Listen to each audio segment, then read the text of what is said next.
Hello, book lovers, and welcome to the 113th episode of Authors Love Bookstores from a Mighty Blaze.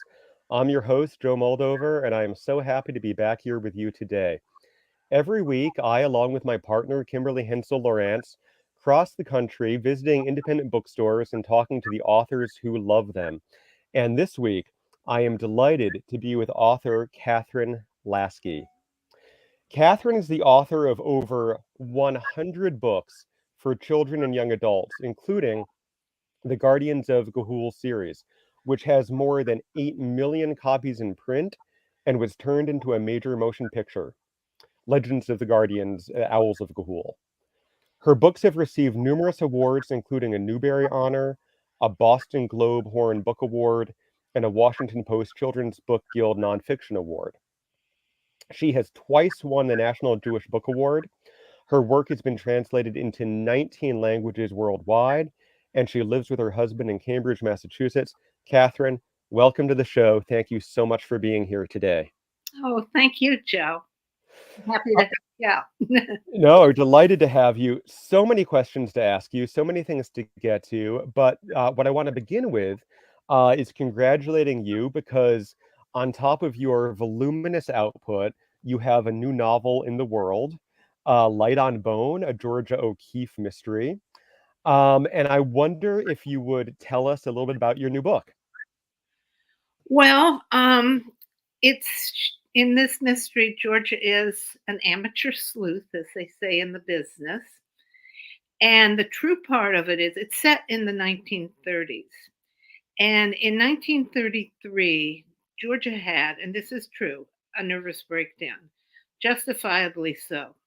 Her husband, Alfred Stieglitz, had a very public affair with a woman, and she also began to regret that she had had an abortion.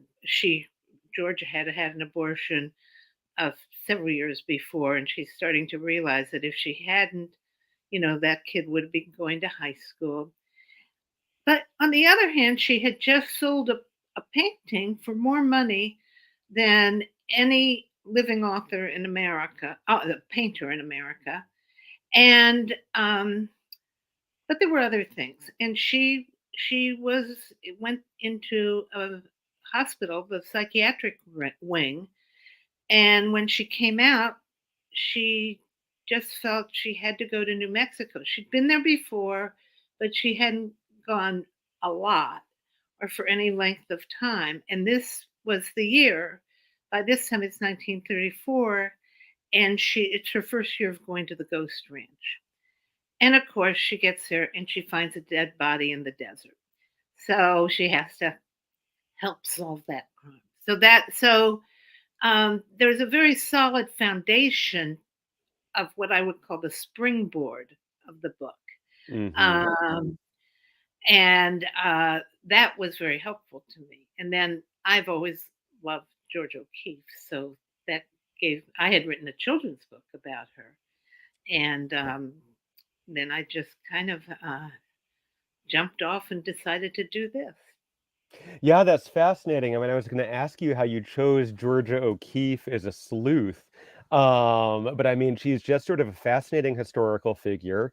And as you say, you have this background. Now, she's not the only historical figure in the book.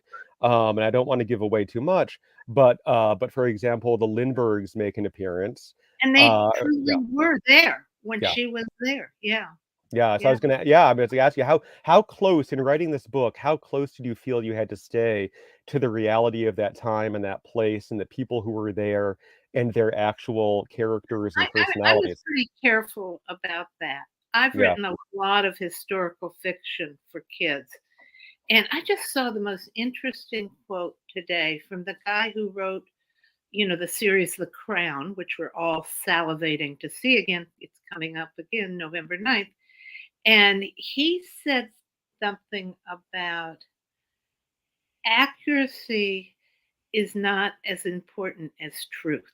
Hmm. And I knew exactly what he was talking about because I face this question every day.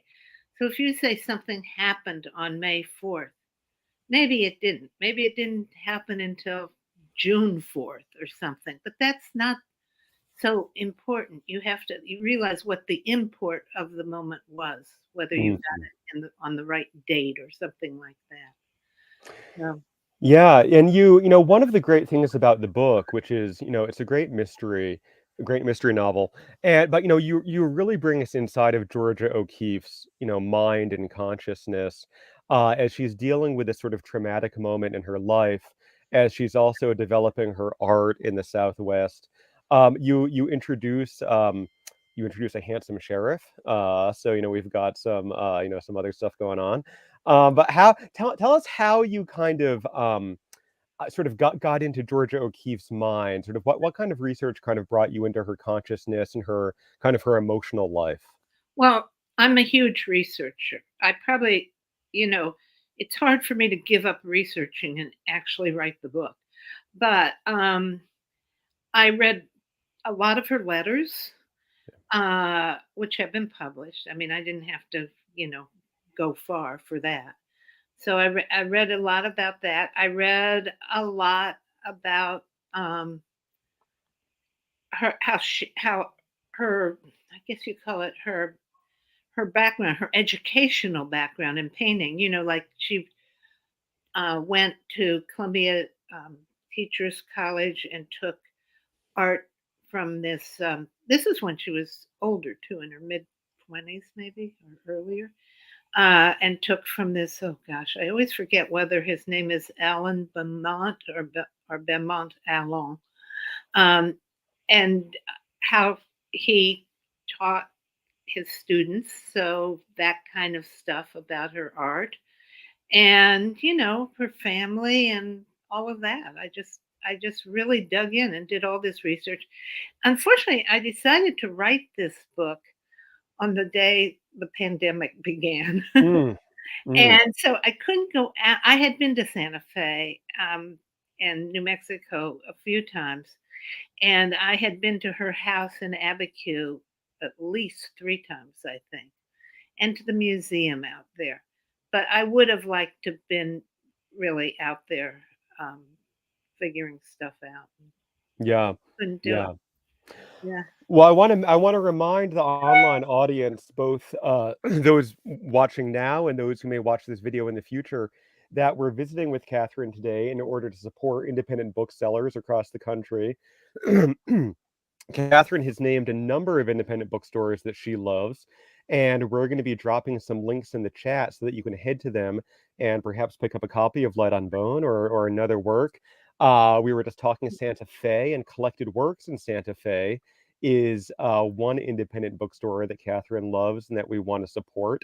So we're going to drop that link in there, and there are plenty more coming. Um, Kathryn, I want to sort of ask you perhaps a little bit more about your background before writing this book. You have just sort of an astonishingly prolific background as a writer. I mean, you've published over 100 books, and I'm sure you get this question. I'll ask it. A lot of the people who watch this show are writers or are aspiring writers. The breadth of your writing, as well as the volume, fiction, nonfiction, children's, adult, young adult, picture, it's really astonishing. Can you say anything about what is your secret to productivity? I don't like to be bored in life, so that's one thing. Um, I I don't know. I just get an idea in my head, and sometimes they're very difficult. I find the mysteries the most difficult of all. Mm, Um, but I just, well, actually, my productivity improved a lot when my kids were grown up, and when the last one went to college, I just thought, oh, now I have these acres of time. And I sat down for 3 days at my desk and I wrote for 12 hours or 11 hours straight each day. And by wow. the end of the third day, I could hardly move. I had just major back problems. I said, well, I can't do that again. Um, but I just I just find it a wonderful way to engage with life and my own head. So, you have to love it to do it. And I keep getting other ideas, and so I just do it. So that's the secret of my productivity, I guess. Well, I mean, most writers, excuse me, most writers wouldn't have that kind of stamina to put in, multiple 12-hour days. So I think part of it sounds like you just have tremendous stamina for production. Um, you've also cut across so many genres and audiences, and also, as I said in the introduction, had your work adapted for film. Um, several questions about that, but one question is how do you think about audience when you're writing? If you're writing a book that's intended for children, adolescents, young adults, adult audiences, I mean, there are probably some obvious ways in terms of informing what kind of language you use, but do you keep that audience in mind as you're writing those books? Yeah, I think I do on some subliminal level. I've said the main difference between writing for children and writing for adults is when you're writing for children, um, you're you're forward thinking. Right. Your perspective is, what am I going to be? What am I going to do? Uh, you're eager. You're eager to get to be, I don't know, 12 years old and wear lipstick or get your driver's license. And when you're writing an adult book, it's more of a retrospective. This Mm, is certainly true in the Light on Bone. Georgia at this time is pushing 50, and she's a vigorous 50, but it's been a time of some regret for her about the abortion. She's certainly having second thoughts about her marriage. And so it's kind of a backward look. So I think um, there's almost a natural melancholy that seeps in. Not to say that it's a depressing book or anything, but in a children's book, they're always anticipating what's the next stage of their life going to be like. mm. That's very interesting. That idea of looking versus sort of backward looking, I think is I don't think I've heard anybody to formulate it quite that way. I think that's really fascinating. And I Um, also think I sort of have a very active inner 11-year-old. So, yes, yeah, yeah. I've you know, heard Judy Blume say something like that. That she's kind of stayed in close touch with her kind of like inner 11-year-old or something like that's that. another one of my favorite bookstores, her bookstore down in Key West, where we go every year in the winter. We go there for 5 weeks. Yes, we had Judy Blume. We had Judy Blume on the show in the first year, and she supported her books, the Key West bookstore. We'll Oh, we'll put she was a wonderful guest with her husband. She came on with her husband, so yeah, they're they very. were fabulous, fabulous. Um, I'd also be curious to ask you a little bit about genre, because you mentioned in passing that you find it difficult to write mystery, which is something that I'm personally very interested in. You've also written, yeah, I guess you'd say fantasy, and sort of, I guess, more whatever you want to call it, sort of straight literary work. How do you think about when you're writing genre? Do you have the mental checklist of, oh gosh, it's a mystery, so I have to have these five features, and I have to have a second act twist, and I have to have this, or I mean, how do you kind of put a genre hat on? Well, the hardest hat, I feel, is the mystery hat. Yeah. You have to consider things in a mystery that you just don't in other forms of writing. You have to, put out red herrings. And who done it. I know who the murderer is, but and there's always this temptation to spring it too fast, but you Hmm. can't. You can't. So I think between the timing, tempo in a mystery, and the fact that you have to be very sneaky and sort of plant all these red herrings and clues, and you're deliberately trying to mislead people. You're deliberately trying to mislead the reader to a certain extent. So that to me is just really daunting. Hmm. Hmm. Now you've been incredibly successful over the course of your career. I mean, I said in the introduction, you had the Newbury Honor, two National Jewish Book Awards, etc.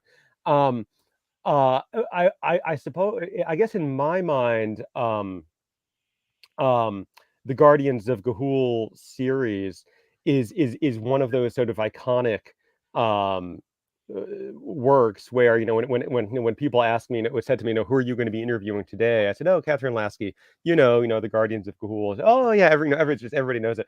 I guess one of the things I'm always sort of curious about is when um, a book kind of breaks out in that way. I mean, that book sort of, broke out in terms of popularity, in terms of, I think, commercial success, culturally, became a major motion picture with a great cast list. Um, I guess my question for you is this: did you know, or did that take you by surprise? Like when you were writing that book, did you know, like, oh God, I struck gold, or were you surprised when that book went stratospheric?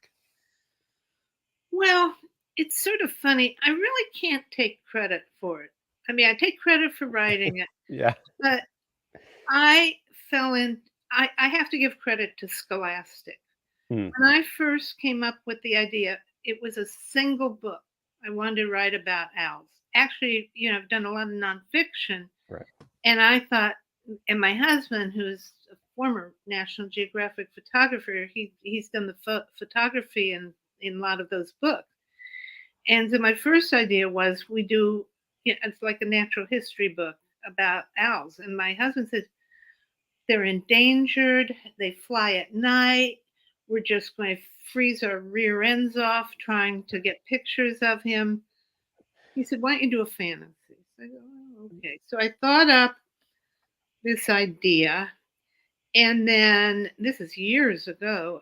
Gene Fywell, who was the editor in chief at Scholastic, called me up. I was doing other books for them too, and said, "Is there anything else you want to talk to me about?" I said, "Well, I sort of have this idea about a fantasy book, single book about owls." And she said, "Well, why don't you send me a little proposal or a paragraph? Just write me a paragraph of what you're thinking about." And so I wrote her a paragraph. I sent it in. And about 10 minutes later, she called me back and she said, Kathy, this is not one book, it's six. Oh my gosh. And I said, I've never written six books. And she said, yes, you have. Yes, you can do this. You can do this. It's a series. Well, of course, it turned into 15. And they just marketed the hell out of the book. I got to tell you, publishers don't do that anymore. Right. They really don't. But of course, Scholastic, they have book fairs. It was perfect for book fairs. And so that's how it happened. Mm. And I really give all the credit to them. I can't emphasize that enough. Yeah. Yeah, that's fantastic. And Yeah, then of course you saw it made into a film with, voicing by, Helen Mirren and Sam Neill and this kind of great kind of cast of I actors. And know. I I know. mean, so that must have been kind of an extraordinary experience. Oh, it was. It really was. And Warner Brothers made the movie, but all the animation was done in Australia.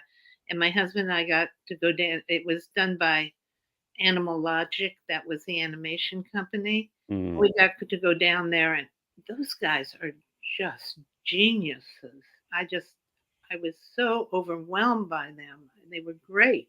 And Zack Snyder's great too. So Yeah. I had a very good team behind me.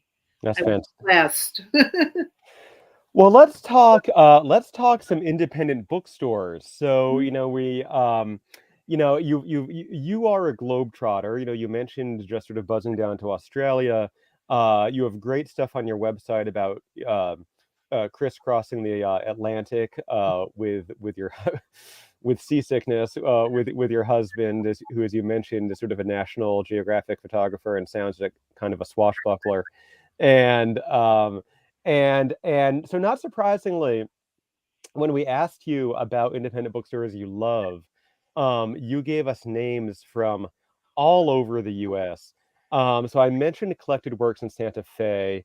Octavia Books in New Orleans, Poison Pen in Arizona, Blue Hill Books in Maine, Book Passage all the way out in San Francisco, um, the Corner Bookstore in New York City, and of course, here in our neck of the woods, Brookline Booksmith. Mm. So many great independent bookstores. I wonder if you would just say a little bit about, in all of your travels, you've been in so many different venues, so many different aspects of publishing. What is it that can make independent bookstores special? What is it that's sort of special about those spaces?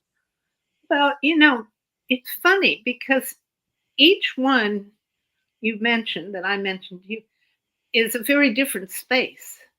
So I'll begin with this story. I grew up in Indianapolis, Indiana, and I am so ancient. There was no such thing back in those days, really, at least not in Indiana, of an independent bookstore. Hmm. If you want a book, you went to the local department store and you went to, I remember it was L.S. Ayers in Indianapolis, and you took an escalator up to the mezzanine where they had a book department. Now, this was before anybody ever even thought of having a children's bookstore. They maybe had one shelf in it. But, you're on this mezzanine thing, and there are these books, and you're overhanging, I don't know, cosmetics or something.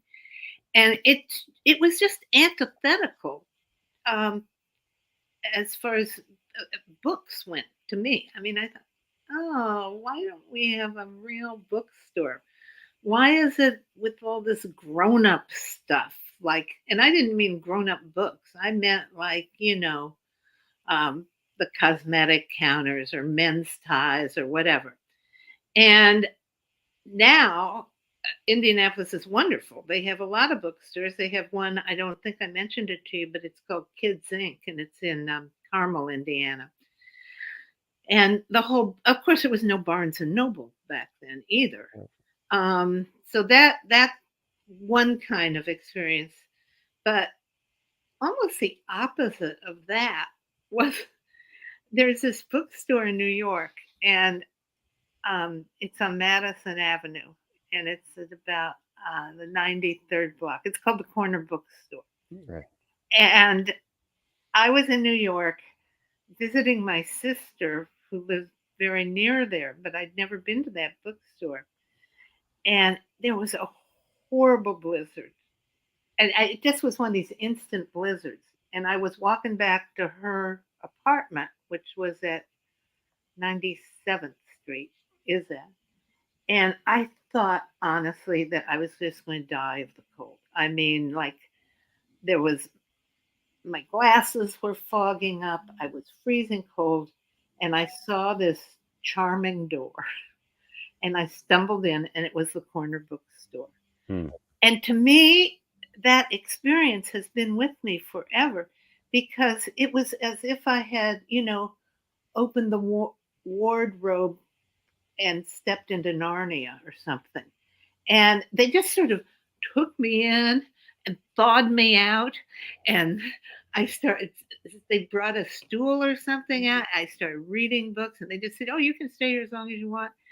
And it was just heaven. Yeah. And I don't know. So that is one of my will be one of my favorite books forever. It was like I was rescued by them. Oh my gosh, what a great story. Yeah, and then um, you know, for Brookline Booksmith, they are just so fabulous, Hmm. and their staff knows the books so well, and they, um, you can just you can be standing there reading something, and then somebody will come up and they say, "Oh, I just finished that last week." And they can give these pithy little reviews. They're so knowledgeable. And so I love that. And oddly enough, it's a very large bookstore. If you've been in it, it's really no escalators so Right. far, but it doesn't turn you off by its largeness or anything like that. It's just a wonderful asset to Boston, and and then there are a lot of bookstores in Boston, Oh but yeah. really is one of my favorites. Then Book Passage, I know because actually the owner, Elaine Petrocelli, grew up in Indianapolis, and she was a good friend of my sister, my older sister's. And then, she's been out there forever, but she's invited me to come. I'm going to go there, I think it's January 22nd. And I love both her stores, the one in Corte Madera and the one in San Francisco. And they too have such a knowledgeable staff. I think it's really interesting when these bookstores don't just keep all their staff underground or in the back. They let them float around and talk to people. Oh yeah. Yeah, and a lot of them have these staff write little on little index cards what they thought of a book. They don't give any negative No, I love it. I love those. Yeah, the hand selling is fabulous, and the staff recommendations are great. And you'll kind of figure out that you like some of the same things as one particular staff member, so you might kind of latch onto their recommendations. It's great. It's great. And let's see, what other? Well, you Well, mentioned Octavia Books. Octavia's in New Orleans, Mm-hmm. and I have only been there once, but I just loved the owner. I did a presentation there, and I can't remember her first name, but I remember her last name, Judith Lafitte, like the pirate. And she is just so unbelievably knowledgeable. And she just, I love the way the books are arranged, uh, set out, and it's also a talkable space. I mean, not just for me presenting a program, but just the way, I know the aisles are just the right width. I'm very detail oriented. My husband actually, by training, was an architect, Mm. so I'm very aware of space, especially in bookstores. And I don't care if they're really big, as long as there's sort of a suggested or implied intimacy that Yeah. can happen. You Right. know? Absolutely. Mhm. Absolutely. You mentioned doing an event at Octavia, and one of the things I've missed about independent bookstores during the pandemic has been the author events and the author in conversations and panels and things like that. Mhm. Um, do you enjoy doing those as a participant? Oh yeah, and I must mention another bookstore, Books of Wonder in New York. Oh yeah. They have a lot of those. I've done at least 4 Mm. during the pandemic, and they're terrific. They have 2 locations, one more downtown, one kinda uptown on the west side. Yeah, yeah, I very much enjoyed doing them. Will you go to events as an audience member? Will you just show up at a bookstore to listen to a reading or to discover a new Oh, author? yeah. Yeah. Is there anything that comes to your mind as a sort of an especially sort of memorable event or sort of like a wonderful evening or a great combination of authors when you look back on the events that not that you viewed as an audience member? Who does wonderful events? Well, Lois Lowry. Oh yeah, Yeah, and, let's see, who else? Hank Philippi Ryan. sure. She is so good.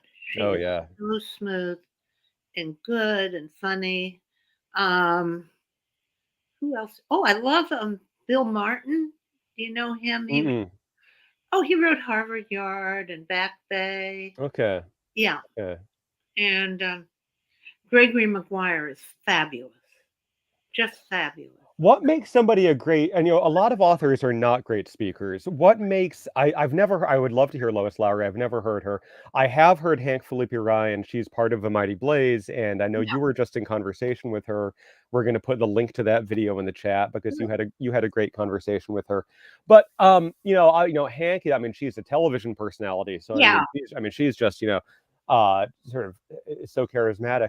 But what is it that makes an author a compelling speaker or presenter, or what is it that makes an author who doesn't happen to be a TV reporter like Hank, do a good event? What's the secret sauce, do you think? You know, I'm not sure really. I mean, I just kind I try to open myself up, Hmm.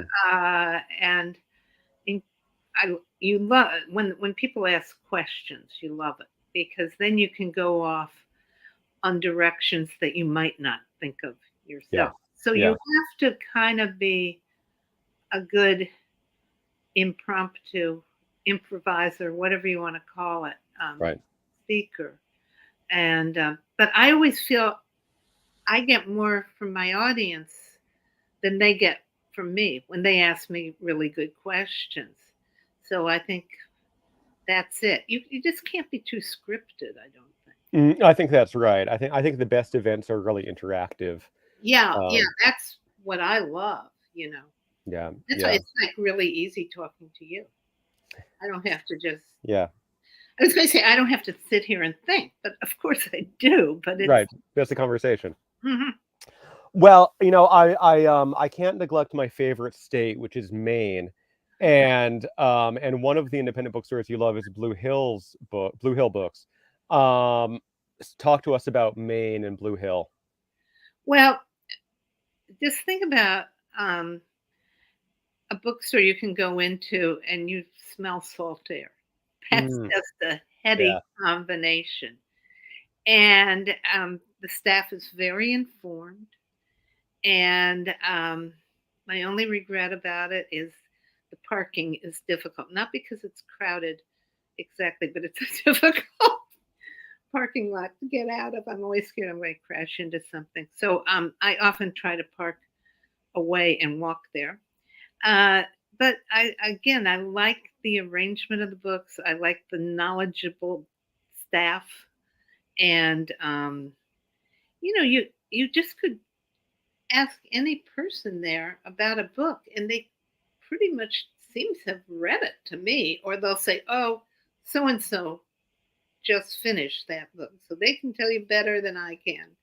So it's just, I just love that, and as I said, the salt air and all of that. I wish there were a bookstore on Deer Isle, but I know that's not exactly. Well, there is sort of one bookstore, but it's got very old, all out of print books, Hmm. and that's Hmm. fun to muck around in. Oh yeah. They have more E.B. White than any place I've ever been. Sure. Yeah. Yeah. Hmm. Catherine, somebody in the audience question about what you like to read for fun. Yeah, it seems like you're writing like literally all the time, but we'll get to book recommendations in a few minutes. But I guess just generally speaking, when you have time to yourself, do you pick up a mystery? Do you pick up a biography? What do you like to I'm read? very eclectic. Uh, I I my new passion, well, not such a new passion, but for about 5 years, I love spy books. Mm, And I love nonfiction spy books. And I love Ben McIntyre, who's a writer of nonfiction spy books. I think he is great. And then I just read one called, oh, wait a minute, I always forget the name, A Woman of No Importance. Now, I mm, can't remember her last name, which is terrible of me, but it's a true story of a spy, a woman spy during World War II who was so phenomenal. I cannot tell you. She just did the most dangerous, hair-raising things, and she only had one leg. mm. And it's a great story. So that's sort of that kind of nonfiction I do love. Um, I, I'm just very wide ranging, you know. I actually don't read that many mysteries. I don't. I know When there's you're always Yeah, surprises. when you're working on when you're working on a piece, will you read within that genre? So when you're writing Light on Bone, are you reading mysteries, or do you not want to do that because you don't want to kind of soak I up don't the want to do it. I don't want to do it really. I just I can't. And I gotta confess, some mysteries are so complicated yeah. that it drives me nuts. And they're complicated with good reason. As I said, you have to lay down these red herrings and all of that. and maybe my poor old brain just can't follow that anymore. But a lot of them are just overly complex, I think. Is there a mystery author who's especially influential for you, who has really kind of shaped Yeah. the way? Yeah. I love James Lee Burke. I think Okay. nobody writes about weather the way James Lee Mm. Burke writes about weather and landscape. And his plots are very complicated, but he's such a darn good writer you don't even care. It's just heaven reading one of his books. Mm. And I'm trying to think of who else who just I it feel doesn't have to be a mystery writer, but other writers that I just love. And yeah, I feel like many mystery fans will sort of divide into sort of, the people who love the British mystery novel versus, readers who more gravitate towards more of an American detective story. And do you have or do you find yourself in one camp or another? no, no, No, no, you no. just read it all. I read it all. Yeah, Yeah. I Yeah. read it all. I love historical mysteries like Mm. Anne Perry. I like Oh her. yeah. Oh sure. Yeah, I Absolutely. love historical mysteries. Fabulous. Fabulous.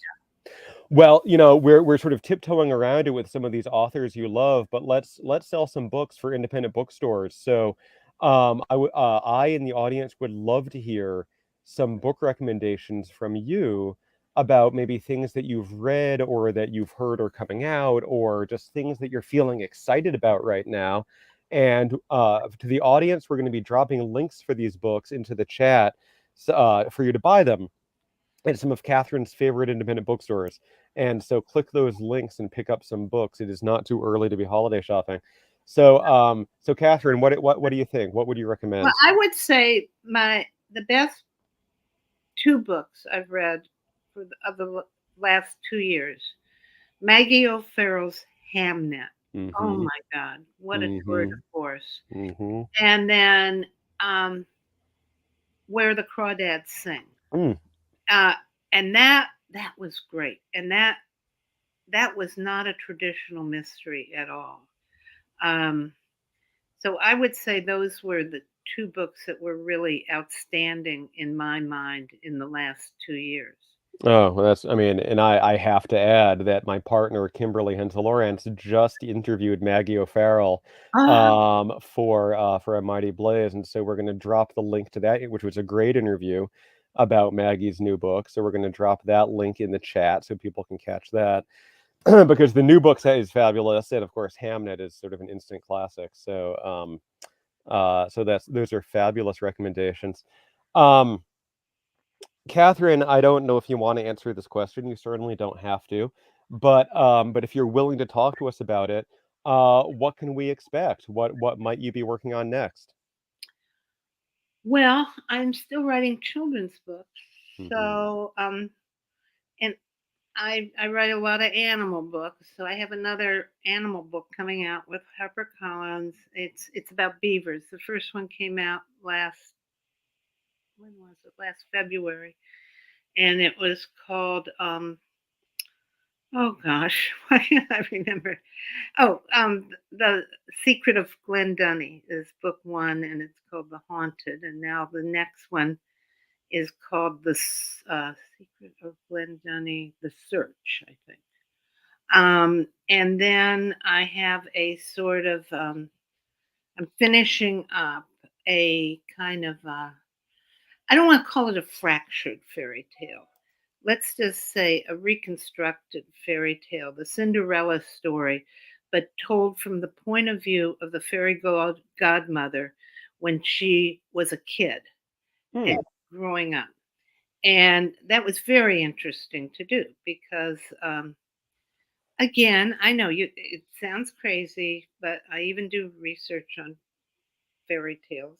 I read a lot about them, and I just thought, it could be very interesting to, to to kind of focus on the fairy godmother and why does she do this work? Where did she grow up? All that kind of stuff. Yeah. And it's got a touch of horror in it, I have to Mm. say. Yeah, yeah. So that's what's coming forth from me. That's very exciting. Do you find after over 100 books, do you still get the same excitement out of seeing a new book with your name on the cover? Of course. Yeah, and it doesn't get old? No, no. No, of course, that's yeah, I'm glad to hear that. That's Yeah. fabulous. As somebody with one book to your hundreds, that's a nice thing to hear. So, fabulous. Um, Catherine, it's been such a pleasure to speak with you today. Thank you so much for spending time. And congratulations Oh, on thank Light on Bone, which is a fabulous mystery. oh, I Uh, should hold it up. we should, yeah. My copy is on my e-reader, so I can't Wait a hold it up. minute, I should have mine right here. Yeah, Isn't my this just like me to misplace a copy of my own book? Here it is. there we go. There it Yeah, is. I absolutely adore the cover. It's a great cover. It's a Yeah, great cover. yeah, Yeah, it's a fabulous cover. yeah. And great book, great mystery, great history. Everybody watching, pick up a copy from one of Catherine's favorite independent bookstores. Um, Kathryn Lasky, once again, thank you so, so much for spending time with us today. To the audience, we are off next week for Yom Kippur, but we will be back for the 114th episode of Authors Love Bookstores the week after that. Until then, stay well and keep reading.